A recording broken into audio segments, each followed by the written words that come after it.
Assalamu alaikum. Welcome, math students. Now we have a question. Solve the following equation: x3 plus x square plus x plus 1 equal to 0. We can solve for the value of x. Now we have x3 plus x square plus x plus 1 equal to 0. We have four terms: x3, x square, x and 1.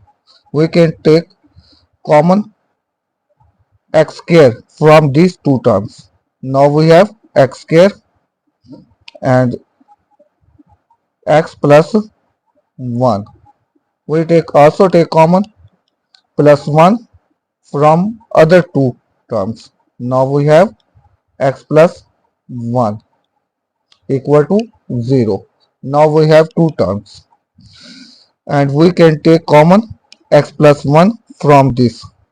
X plus 1 we can take common and we have the remaining terms x square plus 1 equal to 0. Now we have two factors x plus 1 and x square plus 1. We take these two terms factors equal to 0. X plus 1 equal to 0 and x square plus 1 equal to 0. We have x equal to minus 1, the first value of x.